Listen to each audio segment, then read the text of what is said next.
हम सब लोग चैतन्य भागवत की कथा का श्रवण कर रहे हैं, जिसमें मध्यखंड की कथा में हम लोग एकादश अध्याय का कथा श्रवण कर रहे थे, जिसमें नित्यानंद प्रभु की सुंदर सुंदर लीलाओं का वर्णन आ रहा था। वहां वर्णन आया था कैसे एक कौवा मालिनी देवी के घर से एक कटोरी ले गया, जिसमें वो ठाकुर जी के लिए घी रखती थी। जब कौवा कटोरी ले गया तो मालिनी देवी बड़ी ही दुखी हो गई, क्योंकि उनको पता था श्रीवास जी सेवा में कोई भी त्रुटि को सहन नहीं करते थे। इसीलिए उनको लगा कि वो तो बहुत डांट लगाएंगे। अब इसीलिए वो रोने लगी, क्रंदन करने लगी। तो नित्यानंद प्रभु ने कहा, माँ रोती क्यों हो?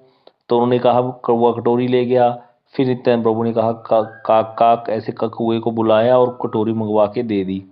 अब ऐसा देख करके जो मालिनी देवी तो बड़ी आश्चर्यचकित हो गई। तब उन्होंने नित्यानंद प्रभु की बड़ी ही सुंदर स्तुति की। तब वहां पर नित्यानंद प्रभु के पूरे तत्व को वहां पर व्याख्या की, जो हमने पिछली बार श्रवण किया था। अब ये सारी कथा जो आई, अंत में वहां पे मालिनी देवी एक शब्द बोलती हैं कि आपके तो जितने भी कार्य हैं, आपने हस्तिनापुर को बलदेव रूप में हस्तिनापुर को एक तरफ खींच दिया था, समुद्र में खींचने लगे थे बलदेव प्रभु।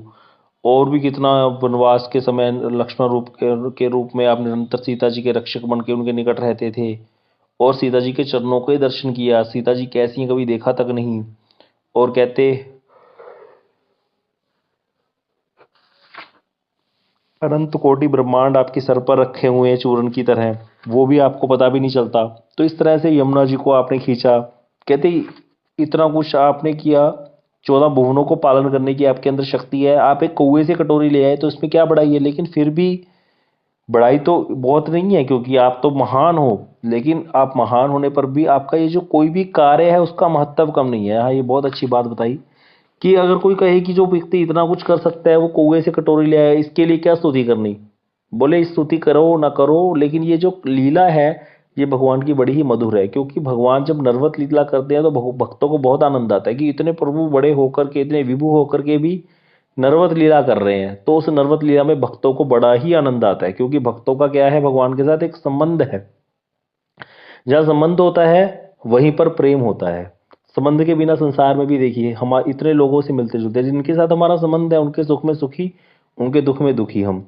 और जिनके साथ संबंध नहीं है उनके बारे में कुछ सुनते भी हैं, कोई दुख की बात तो थोड़ी देर के लिए हम मन में आता है कुछ नहीं, लेकिन बहुत ज़्यादा उसको हृदय में नहीं लगाते। किसी की डेथ हो जाती है या किसी का कुछ कोई नुकसान हो गया या कोई हॉस्पिटल में एडमिट है, एक्सीडेंट हो गया, अगर हमारा कोई संबंध नहीं है तो हम लोग उस तरह से चिंतित नहीं होते। लेकिन भक्तों का क्या है, इसी प्रकार जिससे हमारा जैसे संबंध होता है हम क्या होते हैं उसके लिए, उसकी कोई भी क्रिया देख करके हमें सुख या दुख होता है। तो इसी प्रकार यहाँ पर नित्यानंद प्रभु की जो लीला है, ये कौवे से कटोरी लेकर के आने वाली ये इतनी सुंदर लीला को देख करके भक्तों को सुन करके इन लीलाओं को बड़ा ही आनंद आता है। और इतना वो इसीलिए हर समय प्रयत्नशील रहते हैं कि कब हमारा भी, अगर कोई साधक भक्त है अभी सिद्धि नहीं हुई, तो वो हर समय यही सोचते हैं कि कब हमारा भी इन लीलाओं में प्रवेश होगा, कब हम भी इस प्रकार भगवान की लीलाओं में हमें भी स्थान मिल जाएगा, हम भी साक्षात रूप से इन लीलाओं का दर्शन कर सकेंगे, भगवान की सेवा का आनंद ले सकेंगे। इस प्रकार का भक्तों को आनंद होता है। इसीलिए भक्त, जबकि तत्वज्ञानी है भक्त, तत्व भक्त के अंदर है, शबरी को क्या पता नहीं, शबरी को कि भगवान है कौन है, क्या उनका तत्व है, लेकिन फिर भी प्रेम में झूठे बेर वो खिला रही है ठाकुर जी के लिए, रोज पेट तोड़ती है। क्यों? क्योंकि उसको प्रेम है। तो प्रेम के अंदर क्या होता है, इस प्रकार का तत्व काम नहीं आता। इसीलिए यहाँ पर कह रही है मालिनी देवी कि आप जो ये कटोरी लेकर के आए, ये जो कार्य है आपका, इससे इस कार्य का भी जो महत्व है वो कुछ कम नहीं है, इसका भी बहुत अधिक महत्व है। देखा जाए तो इसी का महत्व है। जो ठाकुर जी की ये सृष्टि आदि की लीला है, इसका क्या महत्व है भक्तों के लिए? होगी लीला, सृष्टि तो चली रही है, लेकिन जब देखा है कि इतने बड़े होकर के, इतने विभु होकर के भी इस प्रकार की लीलाएं करते हैं तो बड़ा ही आनंद आता है। फिर उसमें क्या होता है, मग्न हो जाते हैं भक्त। तो इस प्रकार से फिर नित्यानंद प्रभु ने दुग्धपान किया। अब बता रहे हैं ग्रंथकार श्री वृंदावन दास ठाकुर जी कि हर समय नित्यानंद प्रभु क्या कहते हैं, भाव के आवेश में रहते हैं और सारा दिन नदिया नगर में भ्रमण करते रहते हैं। अब कहते जो जो लोग नदिया के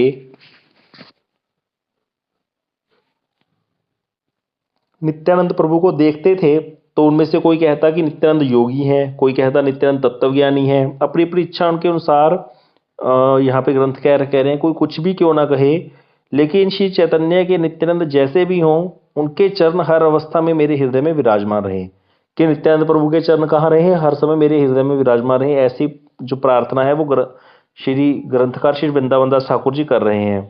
अब यहाँ पे अंत में वृंदावन दास ठाकुर जी ये भी कह रहे हैं कि अगर कोई व्यक्ति इतना समझने पर भी, इतना समझाने पर भी निंदा करता है पापी नित्यानंद प्रभु की, तो उसके सर पर मैं लात मारता हूँ।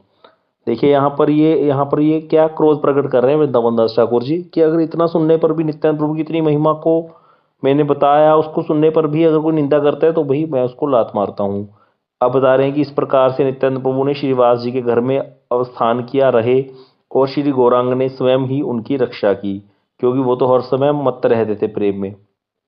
अब एक बहुत सुंदर घटना और लिख रहे हैं यहाँ पर श्री वृंदावन दास ठाकुर जी कि एक दिन क्या हुआ, प्रभु विश्वम्भर महाप्रभु जी निमाई पंडित अपने घर में विष्णु प्रिया देवी के साथ बैठे हुए थे और बड़े ही सुंदर लग रहे थे दोनों।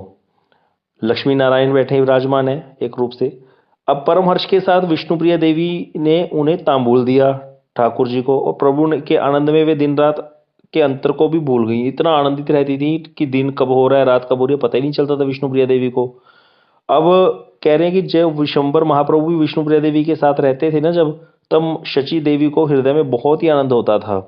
हर माता को आनंद होता है उसका पुत्र बहू के साथ बैठे, हास प्रयास करे, परिवार के साथ बैठे। इसी प्रकार यहाँ ठाकुर जी की ये नरवत लीला है। जब ठाकुर जी यहाँ पर मनुष्य लीला करते हैं तो वैसे ही लीला करते हैं बिल्कुल नरवत, तभी तो उसमें भक्तों का आनंद आता है। तो इसीलिए शची देवी जो है वो साधारण नहीं है, यशोदा मैया ही है। लेकिन यहाँ पे बता रहे हैं कि उनको बड़ा ही आनंद होता था जब महाप्रभु विष्णुप्रिया देवी के साथ बैठते थे।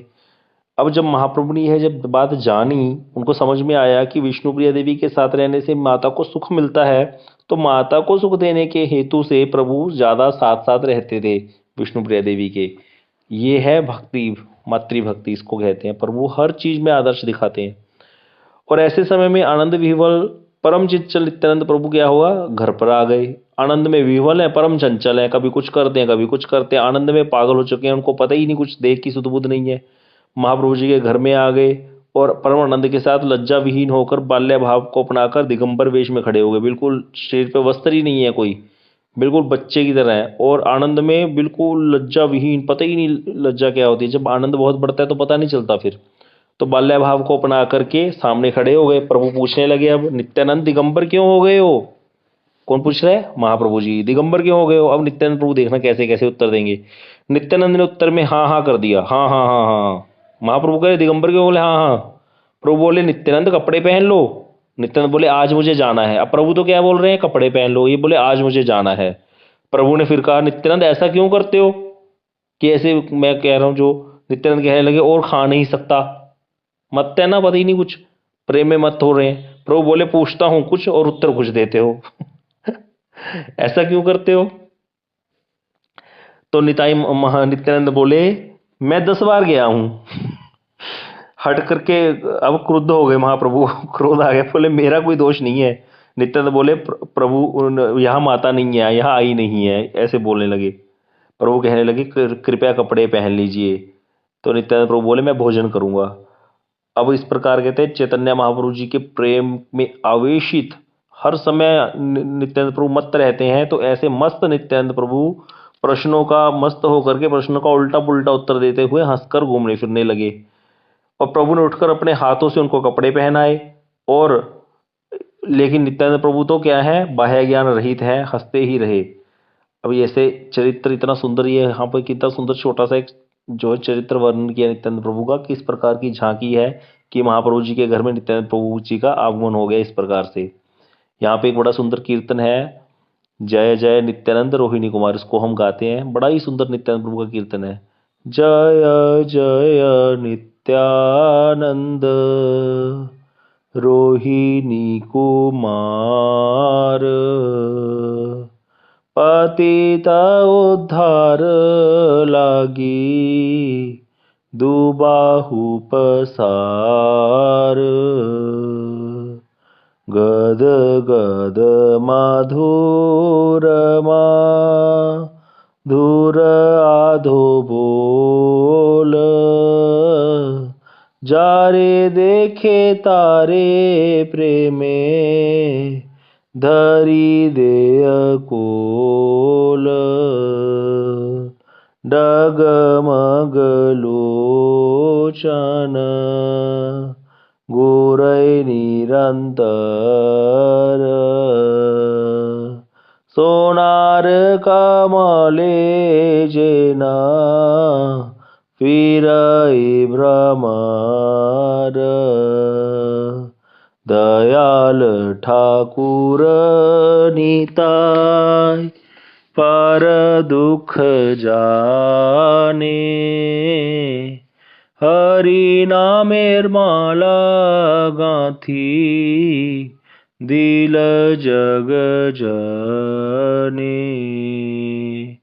पापी पाषंडी जत करील दलन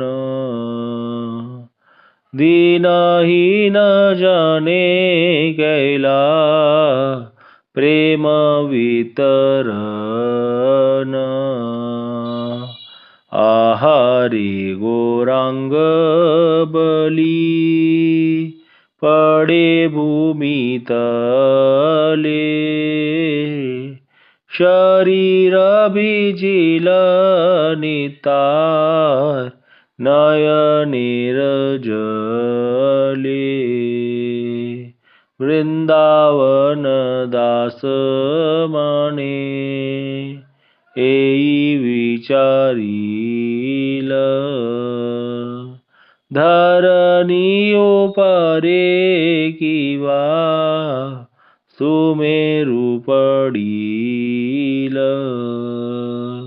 जय जय नित्यानंद रोहिणी कुमार पतिता उद्धार लागी दुबाहु पसार जय नित्यानंद राय जय नित्यानंद राय नित्यानंद राय जय नित्यानंद राय जय नित्यानंद राय जय नित्यानंद राय नित्यानंद राय जय नित्यानंद राय। हरि बोल। तो यहाँ पे ये नित्यानंद प्रभु के प्रेम में मत्त होकर के जो डगमग लोचन घुरे निरंतर, मतलब हर समय निरंतर चंचला तो घूमते रहते हैं और कहते हैं जिसको भी देखते हैं प्रेम प्रदान कर देते हैं। क्या बोलते हैं? हरि नामे माला गाथी दीला जग जने पापी पशंडी जत करिल दलन, पापियों का पशंडियों को तो दलन करते हैं और दीनहीन जो है उनको प्रेम प्रदान कर देते हैं। ऐसे नित्यानंद प्रभु का अलौकिक चरित्र है। तो इस प्रकार जब ये सारी लीला हुई, जब महाप्रभु के घर में गए हैं नित्यानंद प्रभु, तो ये सब जब दृश्य देखा तो शची मैया भी देख रही थी, तो हंसने लगी सारे चरित्र को देख के नित्यानंद प्रभु के। और मनी मन क्या सोचती हैं कि नित्यानंद प्रभु तो बिल्कुल विश्वरूप जैसे ही पुत्र हैं, क्योंकि विश्वरूप कौन थे? वो भी नित्यानंद प्रभु का, बलदेव प्रभु का ही अंश है और विश्वरूप जैसे ही बातें करते हैं। कभी कभी माता को क्या लगता, माता ही नित्यानंद प्रभु को विश्व के रूप में देख भी पाती थी, बिल्कुल विश्वरूप ही घूम रहा है घर में, लेकिन माता इस प्रकार की बात किससे कहती नहीं थी। पुत्र की भांति नित्यानंद प्रभु से स्नेह करती थी और नित्यानंद और महाप्रभु जी को बिल्कुल समान रूप से स्नेह करती थी मैया, शची मैया जो है। इस प्रकार यहां बता रहे हैं कि नित्यानंद प्रभु के प्रति कैसी बुद्धि थी, शची मैया का कैसा भाव था। अब बता रहे हैं कि फिर जब नित्यानंद प्रभु को बाह्य ज्ञान हुआ कुछ, तो उन्होंने अपने आप ही वस्त्र पहन लिए, क्योंकि पहले तो वो मत है ना प्रेम में, पता ही नहीं उनको तो कुछ। तब माता ने भोजन करने के लिए संदेश दिया। संदेश एक बहुत अच्छी प्रकार की मिठाई होती है, बर्फी जैसी, वो बंगाल में बहुत खाई जाती है और बड़ी ही फेमस है और बड़ी स्वादिष्ट होती है। तो वो संदेश बहुत खाते हैं लोग वहाँ पर, अच्छे शुभ कार्य में जाते समय कोई घर में आता है तो संदेश खिलाते हैं। तो शची मैया ने भी नित्यानंद प्रभु को संदेश दिया खाने के लिए। तो वहाँ पर 5 जो संदेश के पीस थे, जैसे बर्फी मान लो, वैसे 5 संदेश के पीस जो थे वो दिए खाने के लिए। लेकिन एक तो खाया नित्यानंद प्रभु ने और बाकी 4 नीचे फेंक दिए मिट्टी में। तो माता कहने लगी, अरे अरे क्यों फेंक दिए? नित्यानंद बोले, एक साथ क्यों दिए? दे दिए एक साथ, मेरा हाथ भर दिया, इतना मैं कैसे खाऊंगा? माता बोली, और नहीं है, क्या खाओगे अब?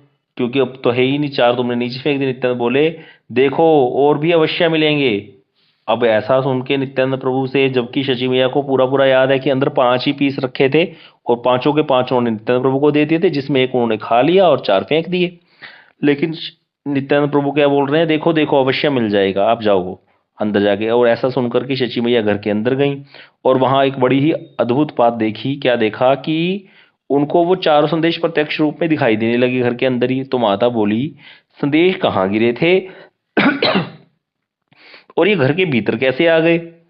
अब इस तरह से देखकर मैया सब समझ गई। हर्ष के साथ वो उन संदेशों को धूल धूल जो लग गई थी पहुंच करके कपड़े से लेकर के आ गई।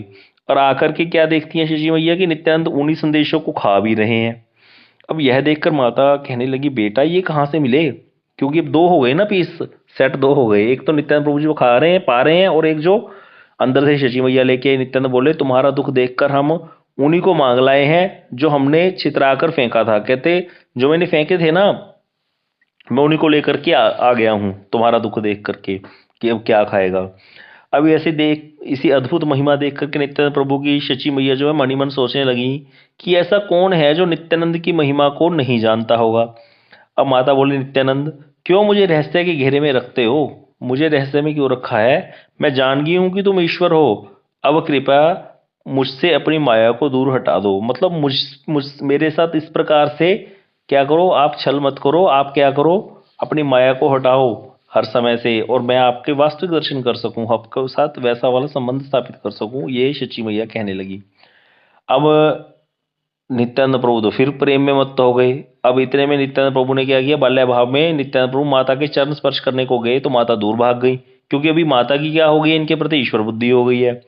इस प्रकार से नित्यानंद जी के चरित्र बोले अगाध प्रभावशाली हैं, ग्रंथकार कह रहे हैं, और सुकृतिवान जीवों के लिए ही वो चरित्र मंगलदायक हैं, जो दुष्कृतिकारी हैं उनके लिए बाधा स्वरूप हैं। अब यहाँ पर ये लाइन समझने वाले कि यहाँ ये क्यों कहा कि जो सुकृतिवान है उसके लिए भगवान का चरित्र मंगलकारी है। क्यों, सुकृति जिसकी होगी भक्ति उन्मुखी, वही कथा अगर श्रवण करेगा उसको कुछ फल मिलेगा। क्योंकि जब तक बीज है तब उसमें संभावना है कि पौधा निकले आए, पौधा निकलने के बाद फूल निकले और फल लग जाए।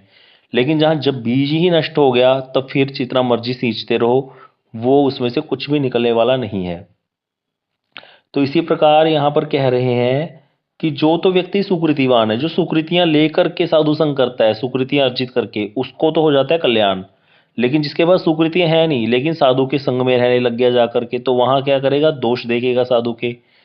ठीक है, दोष देखेगा तो उसकी बुद्धि हो जाएगी, अपराध करेगा उल्टी, और गाली भी दे सकता है, मार भी सकता है वैष्णवों को। इस प्रकार से क्या हो जाता है, सुकृति ना होने के कारण क्या हो जाएगा, अपराध के गड्ढे में और ज्यादा गिर जाएगा, ज्यादा नेगेटिव मार्किंग हो जाएगी। इसीलिए कहा जाता है, भैया प्रभु जी हमें हमेशा से बात बोलते हैं, जब भी कभी हम पहले आते थे, कि जितना हो सके जितनी सुकृतियां इकट्ठी कर सकते हो उतनी सुकृतियां इकट्ठी कर लो। भक्ति इस जन्म में शायद नहीं होगी ये हर एक की बात नहीं है, ये मैं अपने लिए कह रहा हूँ। प्रभु जी बोलते थे, हमें समझाते थे कि ये समझो अपने लिए, अपने आप को छोटा जान करके मेरे अंदर क्या क्षमता है कि मैं भजन कर लूंगा। इसीलिए क्या करनी है, सुकृतियां अर्जित करनी है। सुकृतियां अर्जित करनी है अर्थात क्या करना है, जो प्रभुपाद जी हमारे भक्ति संत सरस्वती प्रभुपाद गोस्वामी प्रभुपाद जो इतने नियम बना करके चले गए सुबह से लेकर के शाम तक भजन करने के, उन सब नियमों पे यथा योग्य तरीके से पालन करना है। कोई गृहस्थ में रहता तो गृहस्थी के हिसाब से उसका पालन करे, जो जॉब करता है वो जॉब के अनुसार, जो यहाँ पे त्यागी होकर के वृंदावन धाम या किसी धाम में मायापुर में या जगन्नाथपुरी में रह रहा है वो वहां पर रह करके पालन करे। लेकिन करना क्या है, नियमों का पालन करना है, मन लगे या ना लगे। बोले नियमों का पालन करने से क्या होगा, सुकृतियां अर्जित हो जाएंगी।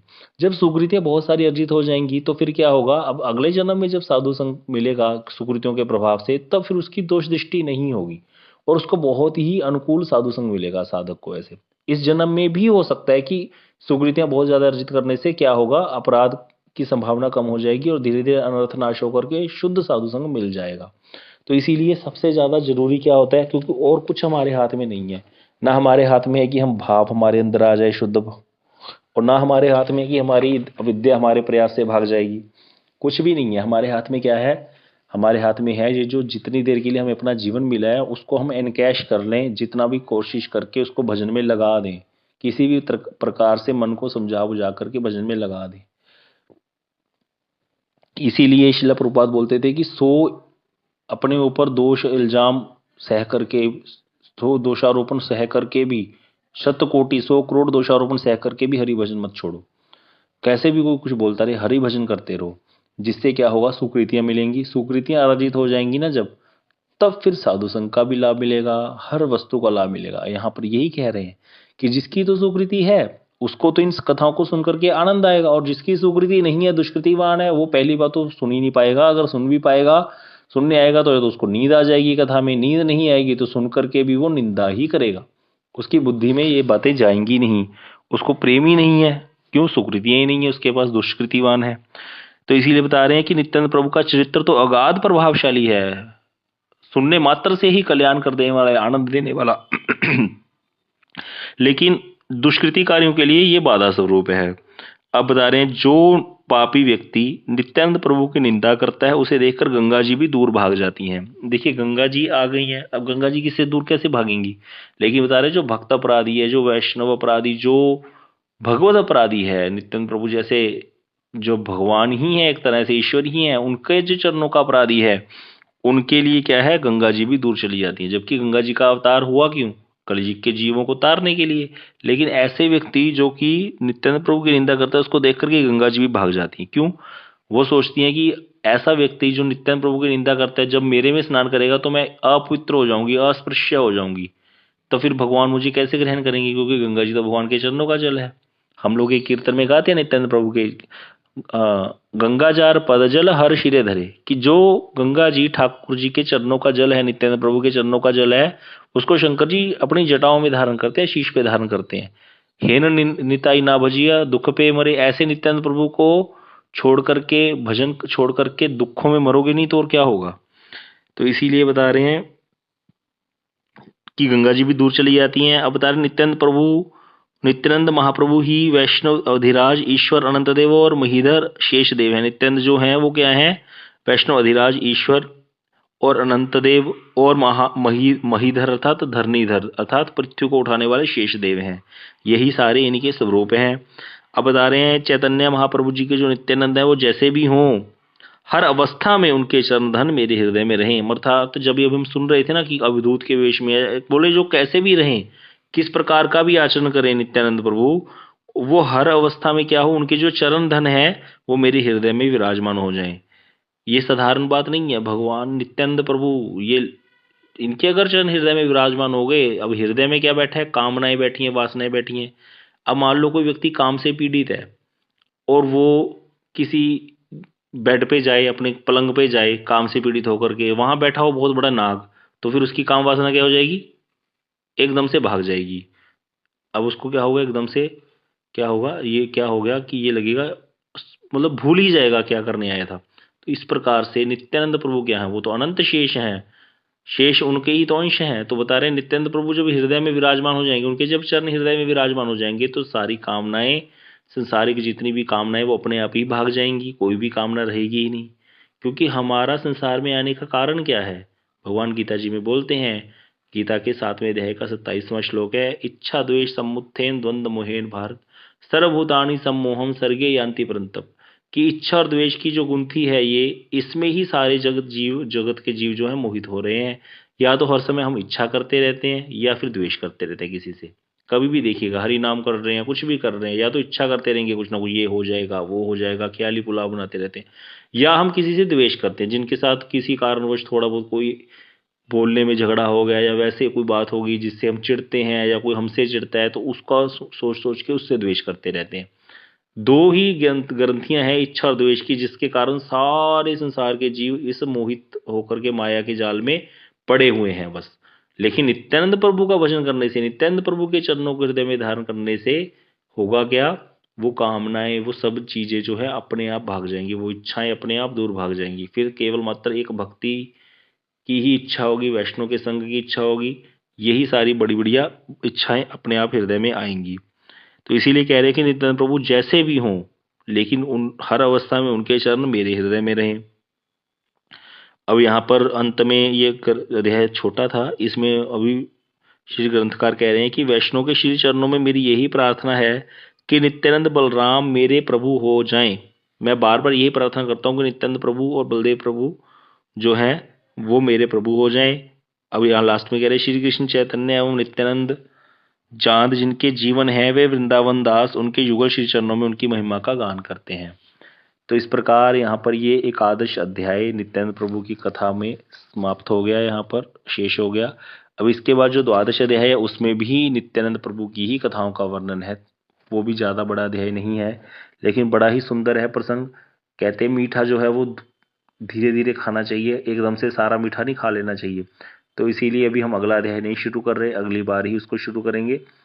वांछाकल्पतरुभ्यश्च कृपा सिंधुभ्यश्च पतितानां पावनेभ्यो वैष्णवेभ्यो नमो नमः।